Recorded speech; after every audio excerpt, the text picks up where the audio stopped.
దేవునికి స్తోత్రం. దేవుని యొక్క పరిశుద్ధాత్మ చేత మనము నింపబడినప్పుడు మనకు జరిగే కొన్ని అద్భుతాలు, ఆశ్చర్యకార్యాలు మన జీవితంలో జరగడం ప్రారంభిస్తాడు దేవుడు. అందుకే అపోస్తుల కార్యము 2వ అధ్యాయము 4వ వచనంలో అందరూ పరిశుద్ధాత్మతో నిండిన వారి ఆత్మ వారికి వాక్శక్తి అనుగ్రహించుకోలది అన్య భాషలతో మాట్లాడసాగిడి.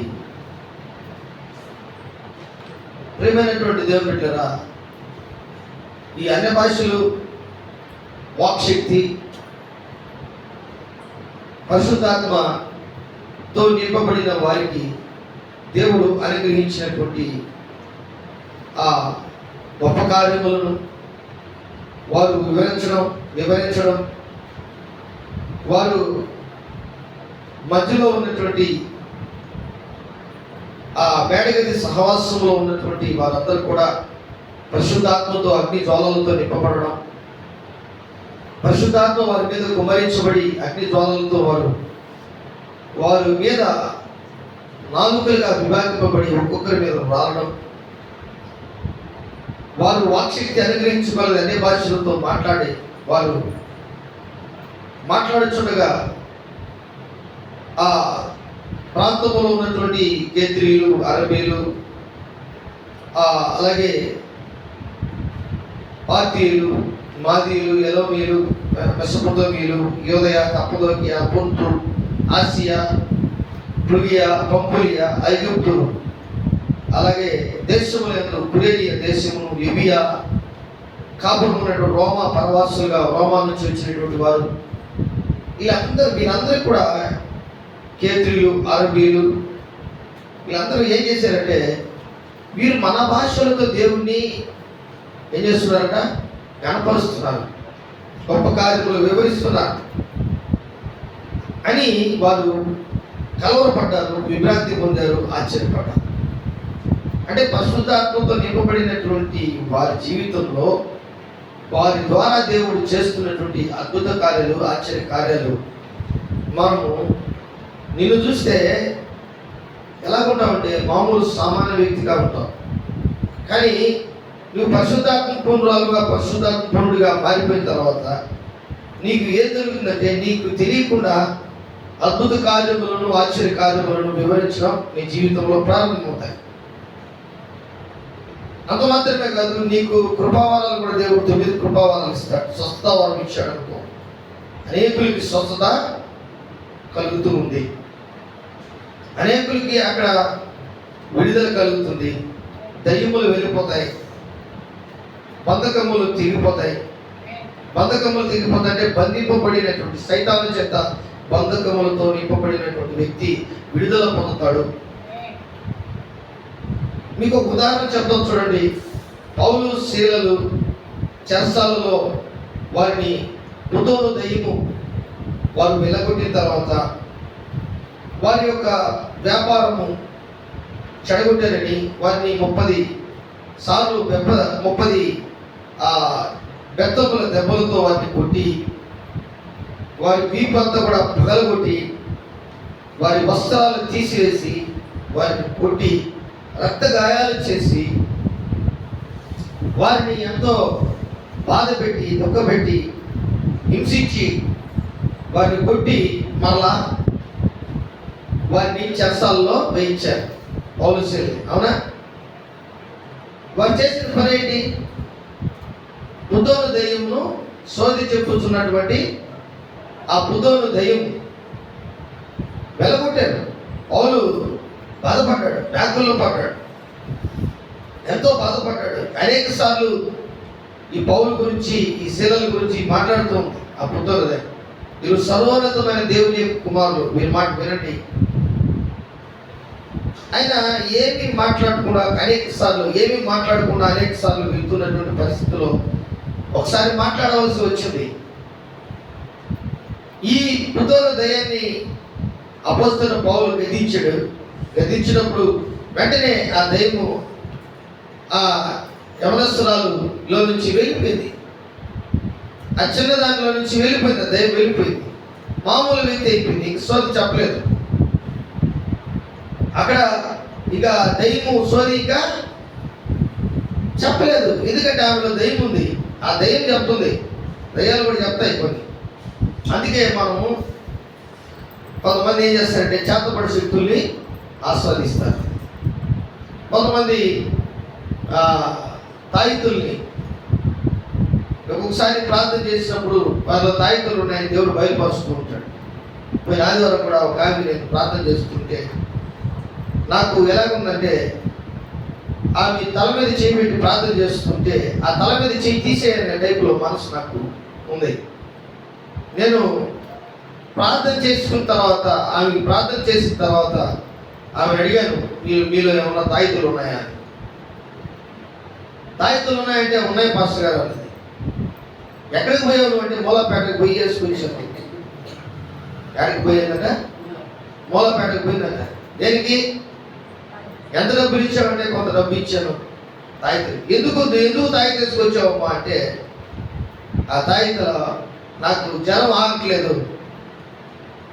నేను అడిగాను, దేవుడి మందిరానికి వస్తే ఎంత బాగుంది, మందిరానికి రావు, నీ మీద నీ ఆలోచన కలిగి ఉన్నావు, అందుకే సోదరులకు గురయ్యావు. ప్రియమైనటువంటి దేవుని బిడ్డలారా, ఇలాగ ఎన్నో సందర్భాలు మానవుల జీవితంలో వారి ఆలోచన విధానం అలా ఉంటుంది. కానీ ఆ బంధకాలను విడుదల చేయుటకు పరిశుద్ధాత్మ అవసరం. చప్పట్లు కొట్టి దేవుని ఎవరు అవసరం? మనకు పరిశుద్ధాత్మ మనకు అవసరం. పరిశుద్ధాత్మ లేదే మన జీవితంలో ఏ విధమైనటువంటి ఆశీర్వాదాలు మనకు రావు. ఎందుకంటే యేసు ప్రభువు చెప్పాడు, నేను వేరొక ఆత్మను మీ ఎదుగుకి నేను పంపిస్తాను, ఆయన నా నామములో పంపబడినటువంటి ఆత్మ, తండ్రి నామములో పంపబడినటువంటి ఆత్మ. చదవండి యోహాను సువార్త 14:24-25 వచనాలు చదవండి. యోహాను సువార్త 14:24 వచనం 25 వచనంలో అక్కడ నా నామములో పంపబడిన ఆత్మ అని చూడండి. తండ్రి నామములో పంపబడిన ఆత్మ. 25 వచనం, నేను మీ వద్ద ఉండగానే ఈ మాటలు మీతో చెప్పి తిని, ఆదరణకర్త అనగా తండ్రి నా నామమును పంపబో పరిశుద్ధాత్మ సమస్తమును మీకు బోధించి నేను మీతో చెప్పిన సంగతులన్నిటినీ మీకు జ్ఞాపకము చేయను. దేవుని నామం ఆ పరిశుద్ధాత్మకు ఉంటుంది కాబట్టి ఆ నామం మనము కలిగినటువంటి వారముగా, పరిశుద్ధాత్మను ఆహ్వానించుకున్నటువంటి వారముగా, పరిశుద్ధాత్మతో నింపబడినటువంటి వారముగా, పరిశుద్ధాత్మ క్రియలు మన జీవితంలో జరిగించుకొనుచున్నటువంటి వారముగా దేవుడు ఇష్టపడుతున్నాడు. అందుకే ఆ బుద్ధంలో దయపోయిన తర్వాత వీరికేమో సంతోషం. ఎవరికి సంతోషం? పౌలుశీలకి సంతోషం. ఆ దయ్యం ద్వారా సంపాదించుకుంటూ శోధి చెప్పించుకుంటున్నటువంటి వారికి దుఃఖం. ఎంత గౌరవం ఆలోచించండి. అలాగే యేసుప్రభు కాలంలో కూడా, యేసుప్రభు ఉన్న కాలంలో కూడా ఒకడు గెరాసీనుడు, వాడికి 2000 దయ్యాలు ఉన్నాయి. వాళ్ళు ఆ దయ్యాలు పోగొట్టుకున్న తర్వాత వాడు వస్త్రహీనుడని ఆ వస్త్రం వాడి పైన కప్పి వాడిని ఎంతో యేసు ప్రభువు వారు వాడిని ప్రేమించి వాడిని ఊళ్ళోకి వెళ్ళి కనపడమంటున్నాడు, ఇచ్చిపోమంటున్నాడు. అయితే ఆ గదరీనుల పట్టణస్తులందరూ కూడా ఆ పందులన్నీ చనిపోయినాయని యేసు ప్రభుని ఏమన్నారు? మా ఊరు నుంచి నువ్వు వెళ్ళిపోయా. ఏమన్నారు? మా ఊర్లో నుంచి నువ్వు సృష్టికర్తనే మనం డినై చేస్తాం, తులసిస్తాం, వద్దు. మనకు ఆయన బలమును, ఆయన శక్తిని, ఆయన పరిశుద్ధాత్మ అభిషేకమును, ఆయనలో ఉన్నటువంటి దేవుని శక్తిని మనం ఎప్పుడైతే ఆశ్రయిస్తామో అప్పుడే దేవుడి కార్యాలు జరిగించడం ప్రారంభిస్తాడు. ఉదయం దయ్యం బాగొట్టుకున్న తర్వాత ఆమె ఎంతో సంతోషపడిపోయింది, నెమ్మది పొందుతుంది. హృదయంలో ఆమె ఎంతో నెమ్మది ఉంది. కానీ ఆ పక్కన ఉన్నటువంటి వారందరూ కూడా నెమ్మదిగా లేరు. కోపము, ద్వేషము, పగ, ఈర్ష్య, పగ అన్నీ కూడా ఎవరి మీదకి వచ్చాయంటే పౌలు శీలల మీదకి వచ్చాయి. అయినా పథకాలు వారిని బంధించాయా? చెప్పండి. వాళ్ళని మంటకు వేసి వారిని ఏం చేశారంటే కొట్టి ఆ చెరసాలలో వేసినప్పుడు వారు దేవునికి ప్రార్థన చేసి పాటలు పాడుచుండగా ఎవరి యొక్క సంఖ్యలు విడిపోయినాయి? ఇది చెప్పాను, ఇవన్నీ సంఖ్యలు విడిపోతాయి. చెరసాలలో ఉన్నటువంటి వారి యొక్క సంఖ్యలన్నీ విడిపోయాయి. పరిశుద్ధాత్మకు అంత శక్తి ఉంది. చెరసాల పునాదులు కదిలిపోయాయి. అంత మాత్రమే కాదు, ఆ దొంగలు అందరి యొక్క సంఖ్యలు కూడా ఊడిపోయాయి. చెరసాల సంఖ్యలు కానీ చెరసాల పునాదులు కానీ అన్ని కదిలింపబడాయి. అంటే దేవునికి ఇష్టమైన వాళ్ళు చెరసాల్లో ఉన్నారు. ఆ దేవునికి ఇష్టమైనటువంటి పౌలు శీలలు చెరసాల్లో ఉన్నప్పుడు ఆ దేవుడు చేసిన పనిది. చెరసాల పునాదులు వస్తే పునాదులు కదిలిపోతే ఆ చెరసాలు పడిపోవాలి కదా. చెప్పడమ్మా, చెరసాల పునాదులు కదిలిపోయినాయి, ఆ పడిపోవాలి కదా. మళ్ళా దొంగలందరూ సంఖ్యలు ఊడిపోయినాయి. దొంగలందరూ వెళ్ళిపోవాలి లేదా? పెద్దోడా పాప చెప్పండి, వెళ్ళిపోవాలి లేదా? దొంగలందరూ వెళ్ళిపోవాలి లేదా? ఏమిని వెళ్ళిపోవాలి లేదా? కానీ దొంగలు వెళ్ళిపోవాలా? దొంగలు సరే, దొంగలందరూ ఎక్కడున్నారు? చెప్పు, ఎక్కడున్నారు? చెరసాల్లో ఉన్నారు. అర్థం అవుతుందా? అంటే అక్కడ వారికి పరిశుద్ధాత్మ ఒక అవగాహనతో కూడినటువంటి శక్తి, పరిశుద్ధాత్మ శక్తి, వాక్శక్తి, వారి పాటలో శక్తి, వారి మాటలో శక్తి, వారిలో ఉన్నటువంటి దేవుని యొక్క శక్తి ఆ చెరసాలలో విడుదలైనప్పుడు వారందరికీ కూడా వారు ఏక స్వరముతో పాటలు పాడడం, చప్పట్లు కొట్టడం ప్రారంభించారు. దేవునికి స్తోత్రం. వారి బంధకములు, హృదయ రహస్యములతో కూడినటువంటి బంధకములన్నీ కూడా విడుదలైపోయినాయి. సమస్యలన్నింటినీ కూడా దేవుడు విడుదల చేశాడు. అక్కడ చెరసాల అధికారి కూడా అయిలారా రక్షణ పొందుటకు నేనేమి చేయవలనంటున్నాడు. ఎందుకంటే దొంగలు ఒక్కరు కూడా పోలా, దొంగలు అందరూ వెళ్ళిపోయారని చెప్పి ఆయన ఒక లైట్ తీసుకొచ్చి ఆయన చూసుకుంటూ ఆత్మహత్య చేసుకోవాలని కత్తి తీసుకొని పొడుచుకొని చనిపోతామని చెప్పి అనుకుంటున్నటువంటి పరిస్థితిలో పౌలు చెప్తున్నాడు, నువ్వు ఏ హాని చేసుకునే అవసరము లేదు, చేసుకోబాక. మేమందరం ఇక్కడే ఉన్నాం. ప్రియమైనటువంటి దేవుడు బిడ్డరా, పరిశుద్ధాత్మ దేవుడు మనిషికి ఉన్నటువంటి బలహీనతలను విడుదల చేస్తాడు. తప్పకుండా కొట్టి దేవుడు మనిషికి ఉన్నటువంటి ఆ బంధకాలను, ఒక మనుషునికి ఉన్నటువంటి అంతరంగంలోని హృదయంలో కానీ శారీరకంగా మానసికంగా కానీ ఉన్నటువంటి ఆ బలహీనతలని విడుదల చేసి వాటిని స్వస్థచిత్తుడై మార్చి, పరిశుద్ధపరిచి, అభిషేకించి, దీవించి ఆ వ్యక్తిని దేవుడు వాడుకుంటాడు. ఎంతమంది దొంగలకి ఆశ్చర్యం కలిగి ఉంటుంది చెప్పండి. ఈ పౌలు శీలలు ఏ దుర్మార్గ పనులు చేయలేదు. అక్కడ దుర్మార్గ పనులు చేసిన వాళ్ళు చాలా మంది ఉన్నారు. కానీ వీరిలో పరిశుద్ధాత్మ దేవుడు ఉన్నాడు. వారిని బయటికి తీసుకొచ్చి మరలా ఆ దొంగలకి అందరికీ సంఖ్యలు వేయించి మరలా చెరసాలన్నింటినీ బాగా చేయించి కట్టి ఆ దొంగలందరినీ అక్కడే పెట్టి ఆ అధికారి ఏం చేశాడంటే ఈ పౌలు శీలలకి కలిగినటువంటి దెబ్బలన్నింటినీ కడిగాడు, తుడిచాడు, వారికి బదులు పెట్టాడు. వారిని అడిగాడు, నేనేం చేయాలి? ప్రభువైన యేసుక్రీస్తు నామములో ప్రభువైన యేసును నమ్ము, అప్పుడు నీవును నీ ఇంటివారును ప్రభువైన యేసుక్రీస్తు నందు విశ్వాసం ఉంచు, అప్పుడు నీవును నీ ఇంటివారును రక్షణ పొందుదురు అని చెప్పాడు. అప్పుడే బాప్తిజం కూడా తీసుకున్నాడు. ఇది ఎలాంటి పరిచర్య ఆలోచించండి ఒకసారి. దెబ్బలతో కూడిన పరిచర్య అనుకుంటున్నారా? కాదు. వారి శరీరం మీద పడినటువంటి దెబ్బలు క్రీస్తుని కొట్టినట్టుగా ఉంది. వారి శరీరం మీద పడినటువంటి దెబ్బలు వారు ప్రభు కొరకు వారి జీవితాలను పనంగా పెట్టినటువంటి స్థితిలో మనకు కనబడుతుంది. బుధోను దయ పోగొట్టుకున్నటువంటి ఆ స్త్రీ కూడా ఎంతో సంతోషంగా ఇంటికి వెళ్ళిపోయింది. వారందరూ కూడా ఈర్ష్య పగ ద్వేషముతో వెళ్ళి చెరసాల్లో వేస్తే ఆ చెరసాల్లో ఉన్న దొంగలందరూ కూడా సంతోషించారు. ఇలాంటి అనుభూతి ఎప్పుడు వారు కని విని ఎరగనటువంటి స్థితిలో ఉన్నారు. ఈరోజు నువ్వు ఏ బంధకాలు ఉన్నావు, ఆ బంధకముల నీలో నుంచి వెళ్ళిపోవాలంటే పరిశుద్ధాత్మ దేవునికి నీకు కనెక్షన్ ఉండాలి, సంబంధం ఉండాలి. ఆ పరిశుద్ధాత్మతో నింపబడినటువంటి వ్యక్తిగా ఉండాలి. అపోస్తలుల కార్యం 1వ అధ్యాయం 5వ వచనం చదవండి. అందరూ చదవండి. 5వ వచనం అందరూ చదవండి.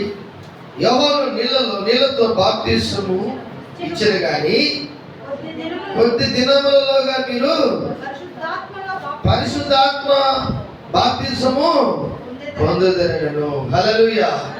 అంటే అప్పటికి వారు మేడగది సహవాసం వరకు యేసుక్రీస్తుతో ఉన్నారు, కానీ వారు పరలోక రాజ్యానికి యేసుక్రీస్తు వారి నుంచి బయటికి పరలోక రాజ్యానికి వెళ్ళినా కానీ వారిని దేవుడు ఒక ఉన్నతమైన స్థితిలోకి తీసుకొని ఆ పరిశుద్ధాత్మ అనుభవంలోకి వచ్చినంత వరకు వారు ఏక మనస్సుకులుగా ఉన్నారు, ప్రార్థన చేస్తున్నారు ఎడతెగక. చూడండి 14 వచనం 1:14. మీరందరూ వీరితో కూడా కొందరు స్త్రీలను యేసు తల్లి అయిన మరియయు ఆయన సహోదరులను ఏక మనస్సుతో ఎడతెగక ప్రార్థన చేయించుండేవి. మనము మన అవసరతల కొరకు దేవుని అడుగుతాం, కానీ పరిశుద్ధాత్మ కొరకు వారు కనిపెట్టి ఎడతెగక ప్రార్థన చేస్తున్నారు. దేవుడు చెప్పిన మాట ఏంటంటే, యోహాను నీళ్ళతో బాప్తిస్మం ఇచ్చారు కానీ కొద్ది దినములలోగా మీరు పరిశుద్ధాత్మలో బాప్తిస్మము పొందుదురని నేను దేవునికి స్తోత్రం.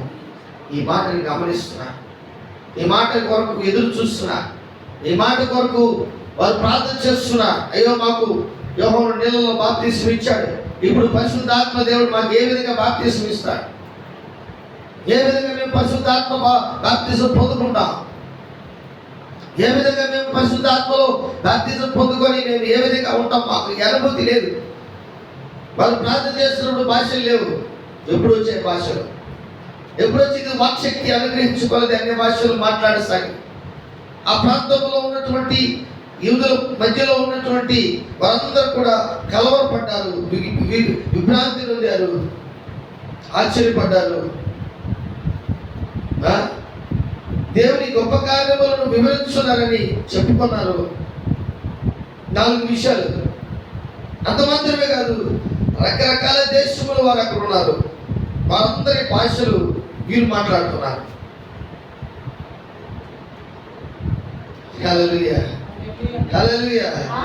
మార్తీలు భాష, మాదీలు భాష, ఎలామీలు భాష, మెసొపొతామియా భాష, యూదయ, కప్పదొకియ, పొంతు, ఆసియా, ఫ్రుగియా, పంపులియా, ఐగుప్తు దేశంలో ఉన్నటువంటి వారి కురేనియ దగ్గర ఉన్నటువంటి ఆ రోమా దగ్గర ఉన్నటువంటి పరవాసులుగా ఉన్నటువంటి ఆ చుట్టుపక్కల ఉన్నటువంటి కేత్రీలు, అరబీలు మొదలైనటువంటి వారందరి భాషలు వీరు మాట్లాడుతున్నారు.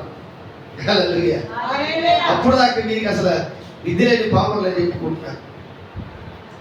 అప్పటి వరకు మీరు విద్య లేని పామర్లని చెప్పుకుంటున్నటువంటి పరిస్థితి వారికి ఉంది. అయితే ప్రభువైన యేసు క్రీస్తు చెప్పిన విధముగా వారు పరిశుద్ధాత్మ చేత బాప్తిస్మం పొందినటువంటి ఆ దినమున వారికి ఏం కలిగిందంటే వాక్శక్తి అనుగ్రహించుకోవాలి, అన్య భాషలు వారు మాట్లాడసాగిరి. ఈ అనుభూతి ప్రతి క్రైస్తవుడికి కావాలి. ఎత్తబడే సంఘములో, సార్వత్రిక సంఘములో ఉన్నటువంటి ఆ స్త్రీకి కానీ పురుషుడికి కానీ దేవుని యొక్క శక్తి కలిగినటువంటి ఆ పరిశుద్ధాత్మ నింపుదల కావాలి. అప్పుడే దేవుడు మనకు కార్యములను జరిగించగలడు. దేవునికి స్తోత్రం. హల్లెలూయా, హల్లెలూయా, హల్లెలూయా. ఆ చుట్టుపక్కల ఉన్నటువంటి వారందరికీ తెలిసింది ఇవి చాలా బలవంతులే.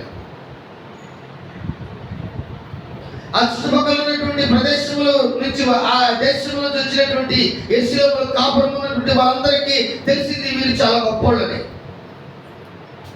ఆ చుట్టుపక్కల ఉన్నటువంటి విభ్రాంతి నొందినటువంటి వారు, కలవరపడినటువంటి వారు, ఆశ్చర్యపడినటువంటి వారు దేవుని భాషలు వీరు మాట్లాడుతున్నారు, గొప్ప కార్యములు చేస్తున్నారు, వీరు చాలా ఆశ్చర్యకరమైనటువంటి భాషలు మాట్లాడుతున్నారు. మా దేశ భాష మాట్లాడుతున్నారు, మా దేశ భాషలో దేవుని గొప్ప కార్యాలు వివరిస్తున్నారు. ఈరోజు మనం ఏ భాషతో మాట్లాడాలి? అది కూడా పాయింట్. మనం మాట్లాడిన పక్కన వాళ్ళకి అర్థం కాదు. అసలు భాషలు అనగానే దేవదూతలతో కూడినది, దేవునితో సంబంధించింది. అది సామాన్య మానవులకి అర్థం కానటువంటిది. కాబట్టి మనం భాషలతో మాట్లాడుతున్నటువంటి పరిస్థితుల్లో ఉన్నప్పుడు మనము చాలా విషయాలు జాగ్రత్తగా మనము మాట్లాడుతున్నటువంటి మాటలను బట్టి కానీ దేవునికి అవమానం జరగకుండా మనలో మనము జాగ్రత్తగా ఉండాలి. చూడండి 14వ అధ్యాయము మొదటి కొరింథీయులకు రాసిన పత్రిక 14వ అధ్యాయం 5వ వచనం చదవండి. మీరందరూ భాషతో మాట్లాడవాలని కోరుచున్నారు, కానీ మీరు ప్రవచింపవలనని మరి విశేషంగా కోరుచున్నాడు. పౌలు కొరింథీ సంఘాలు కట్టిన తర్వాత ఆయన కోరుకున్నది ఏంటంటే, మీరందరూ భాషతో మాట్లాడవాలని కోరుచున్నారు, కానీ మీరు ప్రవచింపవలనని మరి విశేషముగా కోరుచున్నాను. దేవునికి స్తోత్రం, హల్లెలూయా. 10వ వచనం చూడండి. లోకమందు ఎన్నో విధములుగా భాషలు ఉన్నవి, వాటిలో ఒక్కొక్కటిను ఒకటైనను స్పష్టము కానిదైయుండును. మాటల అర్థము నాకు తెలియకుండా ఎడల మాట్లాడు వారికి నేను పరదేశిగా ఉండును, మాట్లాడువాడు నాకు పరదేశిగా ఉండును. మీరు ఆత్మ సంబంధమైన వరముల విషయమై ఆసక్తి గలవారు గనుక సంఘమునకు క్షేమాభివృద్ధి కలుగు నిమిత్తము అవి నీకు విస్తరించినట్లు ప్రయత్నం చేయండి. భాషతో మాట్లాడేవారు అర్థము చెప్పి శక్తి కలుగుటకై ప్రార్థన చేయవారు. చప్పట్ల కొట్టి దేవుని భాషలు మాట్లాడడం. కానీ వారు భాషలు మాట్లాడినప్పుడు పెంతెకోస్తు దినమందు, మేడగది సావాసు దినమందు భాషలు మాట్లాడినప్పుడు వారికి దేశపు భాష వారికి అర్థమైంది. అర్థమయ్యే ఏమంటున్నారంటే, అపోస్తలుల కార్యము 2వ అధ్యాయము 11వ వచనం చూడండి. అపోస్తలుల కార్యము 2వ అధ్యాయం 11వ వచనం. కేత్రీయులు, అరబీలు మొదలైన మనమందరము వీరు మన భాషతో దేవుని గొప్ప కార్యములను వివరించుట వినుచున్నామని చెప్పుకొని. చూసారా ఏమింటున్నారంటే, వారు భాషలో మాట్లాడినప్పుడు వారికి అర్థమయ్యి వారి జీవితంలో మేము వినుచున్నటువంటి ఈ భాష మాది, మా దేశంలో ఉన్నటువంటి భాష, ఇది మాకు అర్థమైంది. ఈరోజు మీ జీవితంలో కూడా చాలా మంది భాషలో మాట్లాడతారు, కానీ ఆ భాషలకి అర్థము కూడా చెప్పాలని మనం ప్రార్థన చేయాలి. రెండోది, భాష కంటే కూడా ప్రవచించడం మనం మరి ముఖ్యంగా సంఘానికి చాలా